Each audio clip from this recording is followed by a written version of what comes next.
Estamos con Pedro Bermeo, vocero del colectivo Yasunidos. Yasunidos recibió una buena noticia hace pocas horas, y esto es que la Corte Constitucional dio paso a la consulta popular luego de una espera de 10 años, consulta que se va a dar en 75 días. Muchas gracias, Pedro, por atender nuestra entrevista. Y la pregunta es, ¿cuáles son los beneficios de la consulta y cuáles son los frentes que ustedes calculan que van a tener que un poco ir midiendo? Porque, por cierto, desde el sector de las organizaciones alrededor de las exportaciones petroleras van a tener una dura oposición. Buenos días, Jimmy. Muchísimas gracias por la invitación.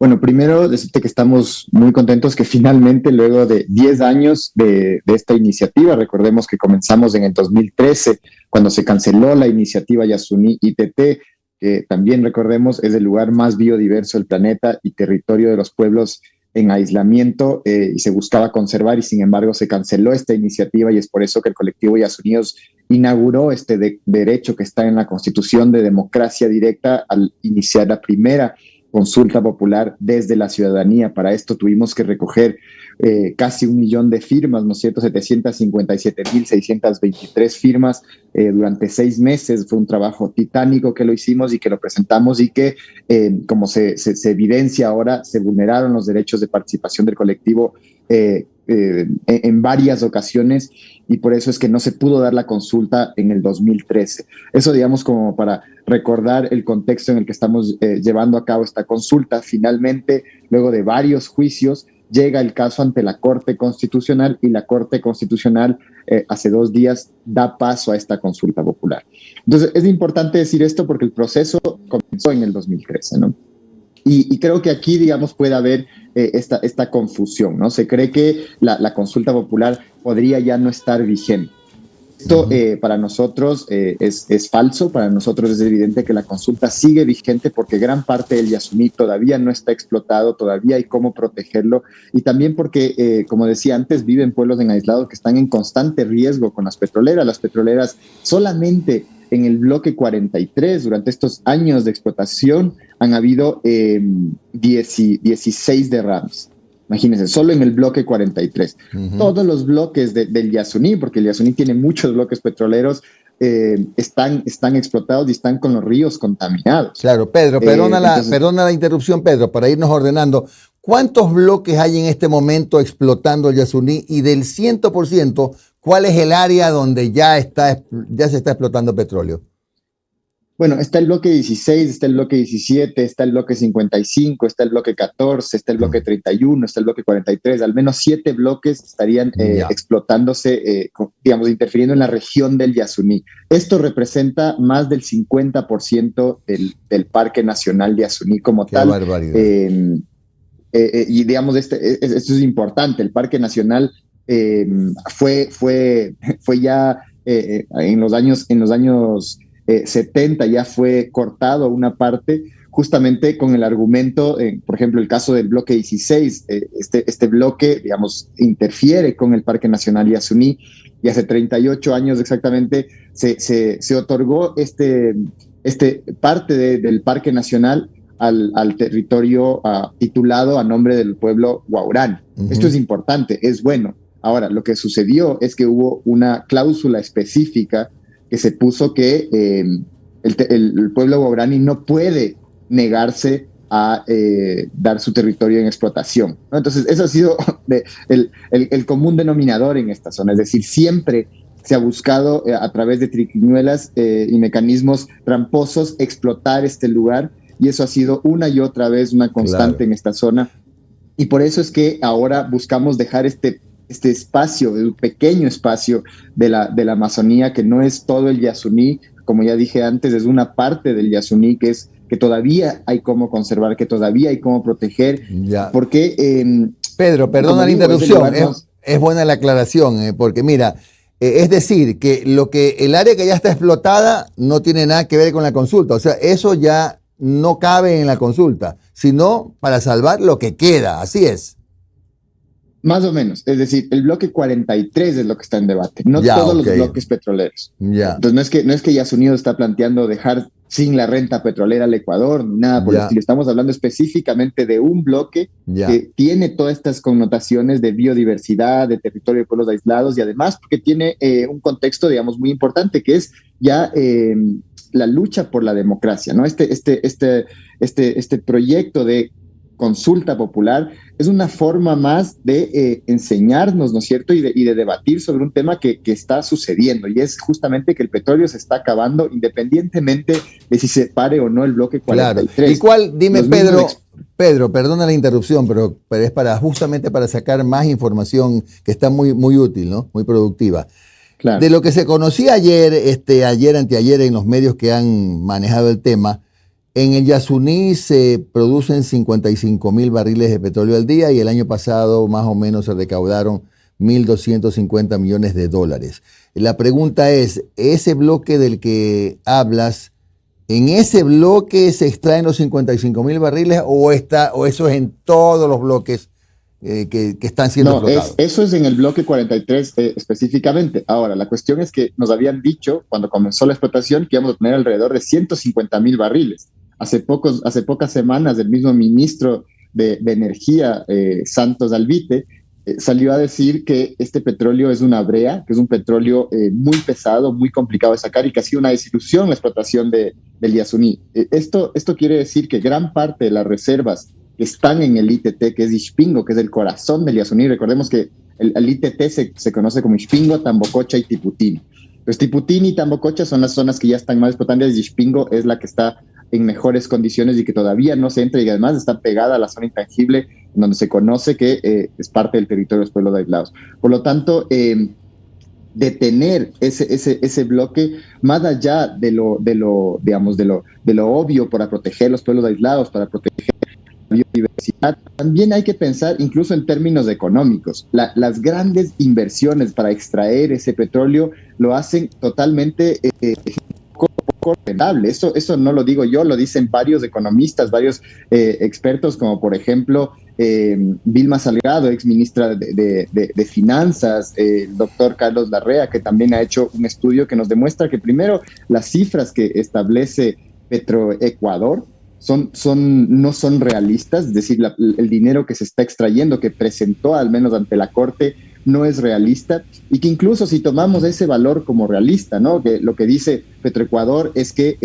vamos a tener alrededor de que anualmente se obtendrían durante los próximos 33 años alrededor de 107.000 millones de dólares. Esto, en términos concretos, como digo, esto ya está muy inflado por diferentes motivos que digamos, no me voy a centrar en explicar en este momento, pero ese valor que establece ya Petroecuador representa el 0.5% de la proforma presupuestaria del Estado, según la última del 2023.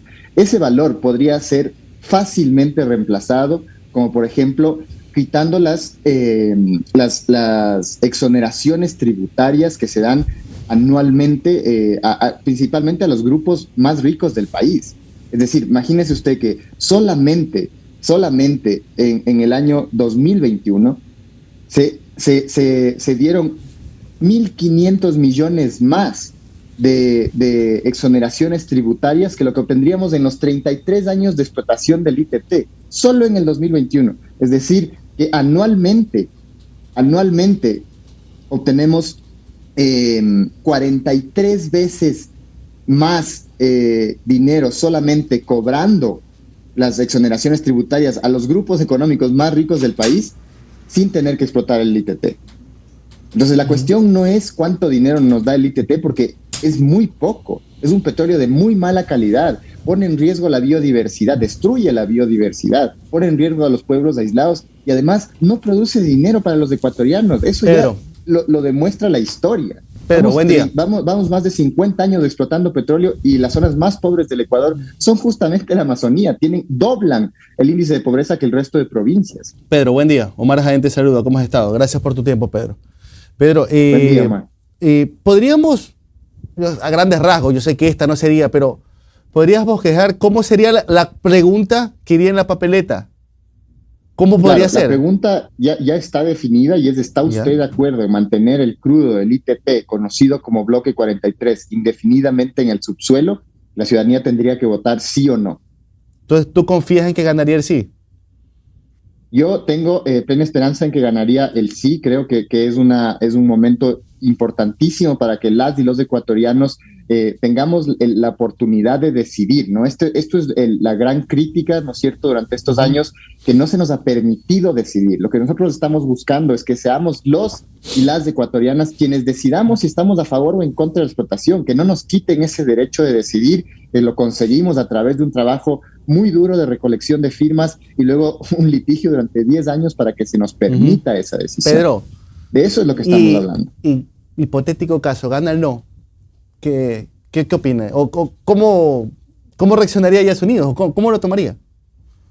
Bueno, nosotros sabemos que eso no va a suceder. Hay una gran mayoría de personas que cree en los derechos de la naturaleza, que defiende la biodiversidad del Yasuní, que defiende toda esa vida que hay en el Yasuní. Pero en caso de que eso suceda, es importante recordar que justamente este es un proceso de fiscalización, es un proceso Ujú. de control político electoral que estamos haciendo las y los ecuatorianos sobre los otros poderes del Estado. Es decir, para el colectivo Yasunidos y las personas que hemos firmado por esta iniciativa, creemos que el Ejecutivo y los diferentes poderes del Estado en su momento están vulnerando los derechos de la naturaleza, los derechos de los pueblos aislados, y que por lo tanto nunca debió haber explotación petrolera ahí. Como ya se Ujú. está dando esa explotación desde nuestro punto de vista ilegal, inconstitucional, lo que nos toca a nosotros es buscar un mecanismo para parar esa explotación. Y Ahora, ese Pedro, mecanismo justamente es la consulta popular. Por lo perfecto. tanto, si gana el no, simplemente se seguirían vulnerando esos derechos. Y nosotros como Yasunidos tenemos otros procesos, por ejemplo, uno ante la Corte Interamericana de Derechos Humanos, que es el caso Tagaeri y Taromenane versus Ecuador, que son los Ujú. nombres de los dos pueblos aislados, y que probablemente resuelva en los próximos años también una sentencia que no solamente es sobre el bloque 43, sino sobre todo el impacto a esta zona Perfecto. Pedro, y que a ver, afecta a los pueblos aislados. supongo que ustedes están conscientes de cómo será la campaña por el no, porque va a haber campaña. Quizás no vayan ante el CNE a registrarse para hacer campaña oficialmente por el no, pero habrá sectores que te van. E inclusive, mira, y seamos sinceros, mira, yo estoy de acuerdo en preservar nuestra selva, a los pueblos no contactados, perfecto, está muy bien. Pero hay una noción que va en lo económico. Tú dices, has hecho los cálculos, ¿no es verdad? A ver, lo que dejamos de explotar se puede conseguir a través de otras vías, ¿no es verdad? Pero seamos sinceros, estamos con un gobierno al que no le tiembla la mano en subir los impuestos, ya lo hizo, ahora lo quiere, como estamos en juicio político, hoy día le presentan una reforma tributaria para volver a tener las exenciones, pero ese es por el tema del juicio político. Pero ya hemos visto que no le tiembla la mano para subir los impuestos. Entonces la gente va a decir, a ver, ¿sabes qué? Yo quiero cuidar la selva, pero si el gobierno deja de recibir X montos, porque en consulta popular se resolvió no explotar ese bloque del Yasuní, no le va a quedar otra que subir los impuestos. Y el perjudicado voy Pero a ser Omar, yo. creo que, O sea, insisto, claro, yo estoy de acuerdo con su iniciativa, pero supongo que ustedes se adelantan a este escenario que se va a plantear. pero es que creo que eso es lo más interesante de este proceso, ¿no? Que nadie está decidiendo por nosotros. Y seremos las y los ecuatorianos que decidamos qué está bien y qué está mal. Y si es mejor destruir el lugar más biodiverso del planeta por un puñado de dólares que no nos llega al Ecuador, sino les llega justamente a esas grandes élites que se llevan el dinero y que podemos obtener, como decía antes, ni siquiera es subiendo los impuestos. No estamos hablando de subir el impuesto a las élites, estamos hablando de que se cobre el impuesto a las élites, que ya está en la norma. Que lo que estamos haciendo ahorita son dándole supuestos incentivos tributarios a los grupos económicos más ricos del país, que son 42 o 43 veces más de lo que se obtendría del ITT. ¿Te das cuenta? De eso estamos hablando. Claro. El problema no es el petróleo, ¿no es cierto? El problema es cómo estamos repartiendo la riqueza. Y esa riqueza sigue beneficiando a una élite económica y no al resto de ecuatorianos. Entonces, justamente poner un límite a esa explotación es una forma también de cambiar ese modelo, de sentarnos a pensar y que seamos las y los ecuatorianos que debatamos qué es lo que nos conviene como sociedad. Seguir destruyendo el pulmón del mundo, que es la Amazonía, seguir destruyendo este territorio de gran biodiversidad que también mina la posibilidad de tener otras alternativas económicas, como por ejemplo es el turismo comunitario, como es el turismo de naturaleza, que se acabarían con la destrucción de este lugar. Creo que hay grandes ejemplos como Costa Rica, que por ejemplo tenía una situación parecida en el pasado, hace 50 años, cuando Ecuador decidió convertirse en un país exportador de petróleo y más bien Costa Rica hizo lo contrario. Lo que hizo fue dejar de explotar el petróleo. Pedro, buenos días. Noris Arroyave te saluda.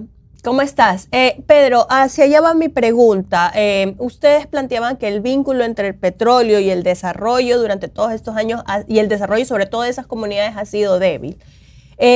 Y están planteando, porque evidentemente si gana en la consulta el sí del Yasunidos y no se explota, de alguna u otra manera es dinero menos para el Estado, viéndolo desde afuera y viéndolo de manera muy superficial, ¿no? Y por ahí va a ir la campaña del no también, ¿no? Menos plata para el Estado en un país en donde la gente se muere de hambre, ponerlos a elegir es complejo.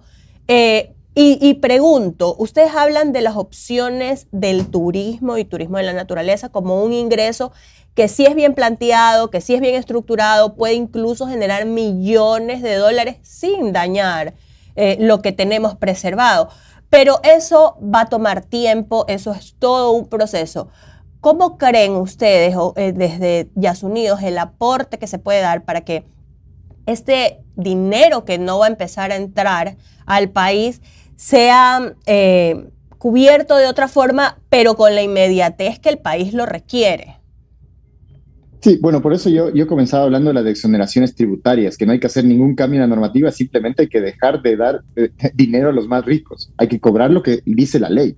Eso es lo único que tenemos que hacer, es decir, hay una cantidad exuberante de dinero que estamos perdiendo las y los ecuatorianos. Pero hablas de quitar exoneración a sectores productivos. A los sectores más ricos del país. Hay 270 ¿cuáles? Grupos, como los grupos de los supermercados, ¿no es cierto? Como el grupo de las empresas petroleras, justamente las empresas más ricas del país tienen exoneraciones tributarias, es decir, pagan menos impuestos que el resto de ecuatorianos. Esos impuestos, lo único que nosotros estamos diciendo es que se cobren esos impuestos, ni siquiera que se aumente, simplemente que se cobren. Imagínate la cantidad de dinero que estamos hablando. Solamente son 43 veces lo que se gana del ITT. Simplemente si cobramos, no necesitamos quitar todas las exoneraciones, solo quitar el 10% y ya tenemos mucho más que lo que obtendríamos con la explotación del ITT. Mindo es un caso exitoso de turismo por la naturaleza. ¿De qué forma este caso exitoso se puede replicar ya a nivel país para suplir este hueco, por decirlo de alguna forma, que quedaría si no se sigue extrayendo el petróleo? Bueno, primero creo que es importante aclarar que el petróleo se está acabando. Ingenieros petroleros en el Ecuador han demostrado que en el 2027 vamos a dejar de ser un país exportador de petróleo. ¿Qué quiere decir eso? Que el petróleo en el Ecuador está cayendo porque ya no hay más reservas, ya no tenemos de dónde más extraer y los pozos cada vez son más pequeños. Recordemos, es un recurso no renovable, ¿no es cierto? Que no se renueva. Eso quiere decir que el petróleo en los próximos años ya no va a ser un ingreso fiscal. De hecho, se ha demostrado que en los últimos años ese ingreso fiscal del petróleo ha disminuido. Esto va a seguir pasando. Lo que nosotros tenemos que plantearnos y lo que busca esta iniciativa con este debate es que lo hagamos hoy, antes de que sea muy tarde, ¿no? Tenemos que encontrar ese camino para salir de esta dependencia petrolera que no nos ha llevado a ningún progreso. De hecho, es lo contrario. Eso es lo que le decía antes con el ejemplo con Costa Rica. Se demuestra que el crecimiento económico per cápita en el Ecuador ha disminuido justamente desde que comenzamos a explotar el petróleo. En vez de subir, de aumentar la calidad de vida de los ecuatorianos, ha bajado. Es decir, el ritmo de crecimiento ha bajado. Eso lo concuerdo contigo en ese sentido. Sin embargo, y te lo pregunto de esa manera y utilizo el término del hueco que va a caer económico porque hacia afuera y en la mayoría de los ciudadanos lo ven así, ¿no? Hemos crecido generaciones tras generaciones considerando que el petróleo es el método o el medio de ingreso más fuerte que tiene el país. Pero si nos invitan a mirar hacia otras formas de conseguir y obtener dinero como país, ustedes como Yasunidos tienen una propuesta en firme, o sea, ya hay un concepto desarrollado y hay un planteamiento para decirle a los ecuatorianos en medio de una campaña que se va a venir, oigan, esta es otra opción, sí existe, es viable y ya está aprobada. Bueno, nosotros desde el 2013 hicimos una propuesta que se llamaba de la propuesta de la A a la Z, con muchísimas alternativas a la explotación petrolera. Yo aquí he planteado una que es justamente las exoneraciones tributarias, pero como digo, el tema del turismo ecológico, el tema del turismo comunitario, es una alternativa que, por ejemplo, solamente en cifras, por cada puesto de petróleo que da el Ecuador en la Amazonía, el turismo da 25. Es decir, es 25 veces más empleo solamente con cambiar el modelo de producción de extracción de petróleo a turismo. ¿Por qué? Porque el turismo tiene está concatenado, ¿no es cierto?, entre todas las personas que dan servicios, la alimentación, el transporte, el hospedaje, los rituales culturales. Es decir, aquí tenemos una gran riqueza. Y esa riqueza no es el petróleo, la riqueza no está debajo de la tierra, sino está encima de la tierra, es esa naturaleza, es esos pueblos y nacionalidades que tenemos en el Ecuador. Ahí está la riqueza del Ecuador, Pedro, y hacia allá nosotros lo que buscamos es que se debata esto. Ya, Pedro, un asunto. Que seamos los ecuatorianos quienes decidamos. Ya, Pedro, un tema importante para dejarlo muy claro. Cuando tú estás hablando de que hay que comenzar a retirar los estímulos o como quiera, o los subsidios, porque son subsidios realmente, que tienen determinadas grandes empresas. Yo siempre me encanta ponerme como abogado del diablo. Si vamos a exportar menos petróleo, pero vamos a gravar, por ejemplo, las exportaciones de banano, de camarón, flores, porque son de las grandes empresas. Esto los hace menos competitivos, lo que quiere decir que esa solución va a significar que a lo mejor bajen las exportaciones y sean menos ingresos para el Ecuador. ¿Qué explicación tienen ustedes para quienes planteen eso? Nosotros lo que estamos diciendo es que se cobren impuestos a todos por igual, no que a las élites se les cobre menos. Esto es lo grave, es decir, se cree que si vamos a dar estas exoneraciones tributarias a los más ricos, estamos generando más empleo, y no necesariamente es así. La historia del Ecuador nos muestra cómo justamente son esas élites rentistas las que viven de la explotación petrolera y de otros negocios sin beneficiar a las y los ecuatorianos. Porque si no, a ver, el discurso que siempre nos han dicho es que la explotación petrolera nos va a sacar de la pobreza. ¿Ha pasado eso en los últimos 50 años? ¿Ha servido a hacer exactamente lo mismo en los últimos 50 años? ¿Nos ha mejorado las condiciones de vida? Porque lo que nos muestran las cifras del INE, que es lo contrario. No ha mejorado las condiciones de vida.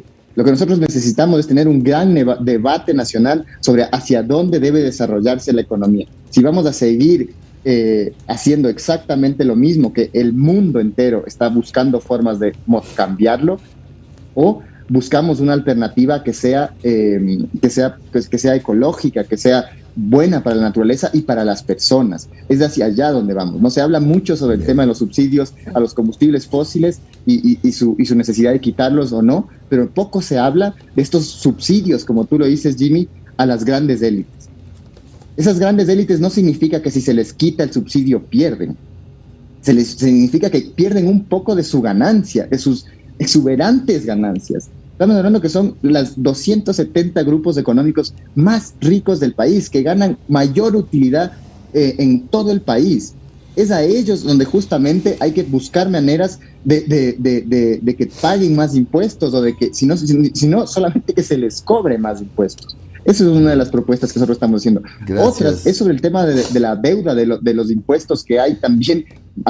Más allá, hay más de 2.000 millones de dólares solamente en impuestos que no están cobrados. Es decir, que el Estado, que el SDI tiene que cobrar y no los cobra. Y esos también son a esas mismas élites económicas. Lamentablemente, Pedro, el tiempo se terminó, son las 7:30 de la mañana. Te agradecemos mucho por esta explicación, Pedro. Un buen día. Solamente para terminar, me gustaría decir que más allá de las cifras económicas, estamos hablando de la vida de pueblos indígenas en aislamiento voluntario, estamos hablando de la biodiversidad, de los millones de animales que habitan en esta zona, y por eso es tan importante la consulta popular y que seamos todos los ecuatorianos los que decidamos. Muchas gracias, Jimmy, por este Gracias, espacio. Pedro, muy amable.